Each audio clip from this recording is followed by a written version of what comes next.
Hello, hello. My name is Viru, and this is the MineFam server. Welcome back. Today what I want to do is talk about and show off our world tree, our pink nether portal tree. Before I do that though, I do want to give a shout out to the other two players on the server who also create YouTube videos. Their names are The Flash26 and Andy Pants. You may have seen me in some of their videos. If you discovered me first, I will leave links in the description to their channels. They are definitely worth checking out and subscribing to. They make a lot of cool stuff. So let's get started. So I did show this area a little bit in my previous video, and you probably saw the center portal tree in the background. As you can see up here, it's a pretty massive tree. It is meant to look like a cherry blossom. The trunk is meant to look all gnarled and twisted. It didn't start out as a cherry blossom, but that was the color that we all decided looked the best. So I originally came up with this design, this idea, because I wanted to have a centerpiece for our portal that was going to be here in the center of the plains. And at first I was trying to have a normal sized portal and then build a small tree next to or around it. And at some point I decided, let's just go big. Let's make a massive tree and then have a portal hidden inside of it. And originally the idea, my design had purple glass in the cracks of the tree with some lighting effects to make it look like a portal. But then I decided to just build the portals as large as we can make them.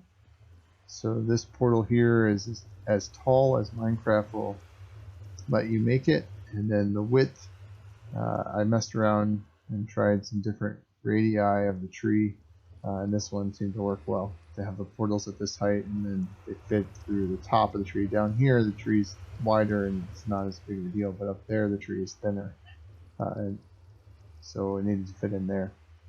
And there's actually two sets of portals, one stacked on top of each other, just so that they go all the way to the top of the trunk and they peek through at all the layers of the tree. Let me fly around here and show it off a little bit.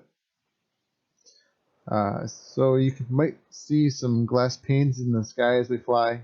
That is something else that I'll talk about in another video. It has to do with helping the trunks to load in this area.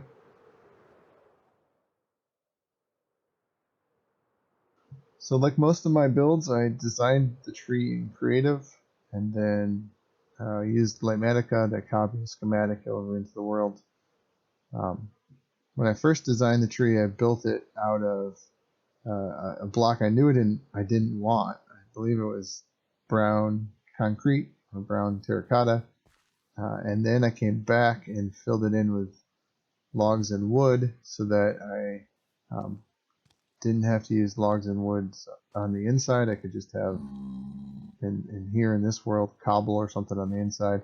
It also allowed me to make sure I got bark showing on all the blocks without having to do all of them as wood blocks, because the wood blocks are more expensive than the log blocks. To get started, for inspiration, I googled Minecraft trees. I googled gnarly twisted trees, and I believe that this looks a lot like, say, a mustard tree, I believe. I'm trying to remember. And in large projects like this, large builds, it helps to just get started. So in Creative, I started by building out some of these roots and twisted them around the tree. And then once I felt like that looked good and I got the technique down, then I started pulling them in a little bit tighter for the middle of the trunk, and then just started building branches, twisting out branches with the wood logs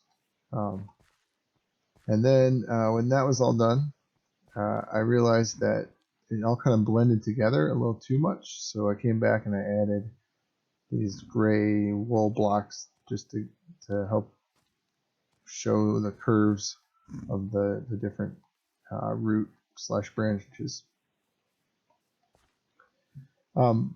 Also in there, you can see I added purple glass to hide some of the obsidian. When I got to the top, to the leaves and the canopy, originally I was going to build it out of green leaves, but we messed around with some of the colors and different blocks. Whoop, landed right in the hole. And this seemed to look really well. I did realize that it was going to take a lot of leaf blocks or whatever block we chose. So I actually came back and closed in the underside, so there is a hollow canopy. I say is on a lot of those blocks, and then it is, as best as I can make it, spawn proof. So there are spots with hidden lighting. If I couldn't do that, I carpeted and tried to get every block. It was actually a little disappointing. I thought it looked better without all this lighting, but I didn't want mobs walking off and dropping on us. Inside, I tried having the ground stay flat and you could see it, so I dug out the middle down to the portal so that you would just see portal looking through the side. And the actual plan here is for this portal to be directly linked to the portal in the nether, so that you walk out here as opposed to walking out anywhere. You can go through anywhere, but I wanted you to come out this way. Though I haven't bothered to do that yet because we're planning on resetting the nether when 1.16 comes out. I also tried to do the fog effect here in the floor. At the time we didn't have Optifine, it wasn't available for 1.15, and so I couldn't really test it out. You can see I didn't do as good of a job as I could have. I definitely need to come back and improve this and lower the sea lanterns there at the bottom so that this looks a little bit better.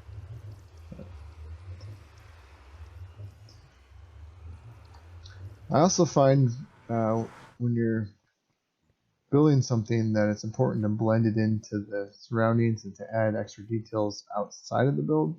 So here I've got some detailing in the ground, got like a root coming out and some granite, got paths and fence posts just to contour it a little bit or to blend it into the surrounding and to not make it just look like a chunk and then that was it. So I did mess around with some other colors for the bark, as we'll see in the creative world in a second here. I couldn't really find a good texturing for that. For the canopy, for the leaves, I did try some texturing. I'm not a huge fan of it, but it looks better than just pink wool. So there's some pink concrete powder, and to add a little bit of dark spots, there's pink concrete here. Definitely is a centerpiece for our area. Alright, let's head into the creative world and look at a couple of the design options. I'll talk a little bit more about the design process too and what I went through in building this tree. So here I am in one of my test worlds. I'm going to show a little bit of the trial and error with the tree. So I actually first built the tree in a creative version of the server using the server seed, and then when I had it built, I copied it over here because I wanted to try changing some of the blocks and try out different barks and leaves and so on.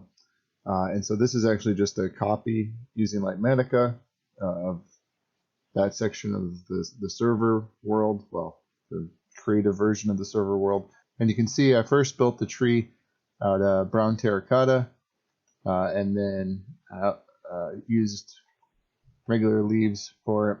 But then using Litematica, I can copy this and paste it, and I can swap out a block there. I swapped out brown terracotta for this oak wood just to see what that looked like. And did it again for acacia, and then dark oak, and I believe jungle down there as well. I tried changing the leaves, and it was at this point that I realized I was in a desert biome, so the leaves were not going to look good. So I decided to create or generate a new test world in the plains, and then I could try out the different leaves. So let me switch over to that world, and I'll show you some of the designs and the different leaf variations that we looked at. So this is a creative test world made just for the trees. I called it tree test. And here you can see the final design using pink wool. And since we decided on the pink wool, I came back and I textured everything. You can see I've done just orange carpet so I can know where to place the carpet. It stands out. Although I obviously didn't use orange in the final design.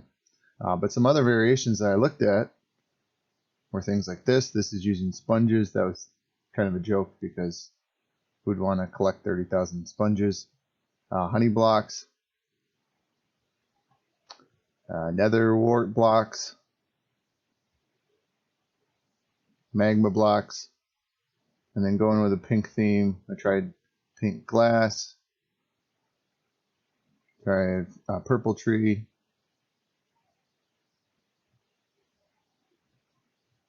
here's pink glazed terracotta, there's the pink wool design, and then some of the other ones trying different leaves out. Took screenshots of them, shared them with the other server members, and we decided on what we wanted it to look like. So just to give you a sense of the power of Lightmatica and where it's really useful in this case, if I go back to the pink tree here, so I've always liked building in creative. I do enjoy building things freehand in survival, but if I want to make something super detailed and as best as I can make it, I'll go into creative. And there's a couple reasons for that. One is I like the ability to fly around. The mobility is really nice. So if I want to say change that block right there, I can change it, zoom back, get a sense of what it looks like, come back in, change it again. Where in survival you have to fly or run away and so on. So just the stepping back and looking works really well. I also like the ability to go into the selection here, and if I'm saying, well, what wood should I use, I can look through the different colors of wood. They're all visible there. And then also when I get near the end, I will often go into the menu and search through all the blocks and say, did I miss anything? Is there any reason to include this? Is there a way, like, say, would having some dead coral here look nice? Or does adding buttons add some texture to the build? And on especially buildings, when you're doing interiors, I think that's a huge help. And so I've always built in creative. The struggle was then copying it over, rebuilding it in survival. And I used to take screenshots and follow the screenshots, or I would open a second Minecraft window using a second account, and then I would copy or view the creative while I built the survival. But Lightmatica has made that a lot faster because it shows me the schematic. I can then follow the details, and a lot of times the schematic is not the final design. A lot of times, like in this case, I'll have orange carpet here so that it stands out when I go over to the other world.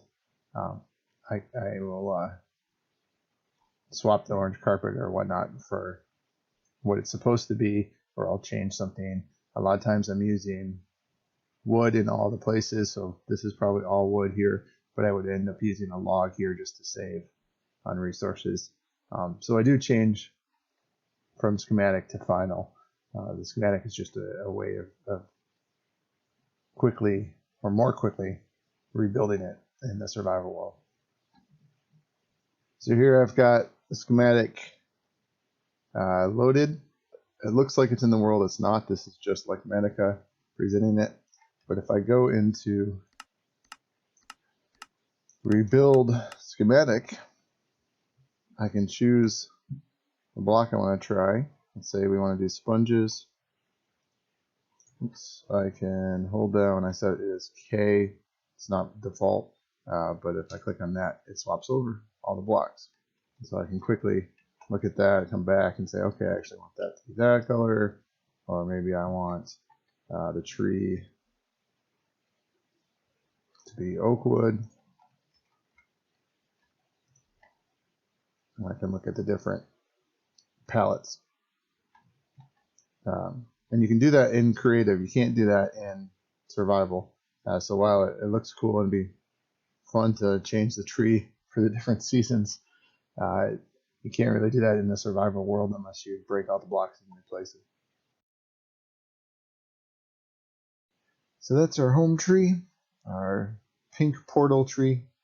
Hopefully you enjoyed seeing it and getting a tour and seeing some of the behind the scenes.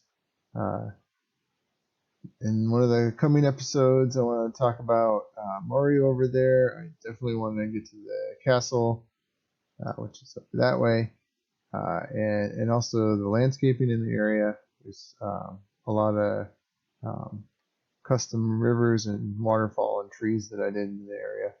So I definitely would enjoy showing you guys that. But thanks for watching. If you have any questions or you like something, let me know. Leave a like and subscribe. And I will see you next time. Have a good one.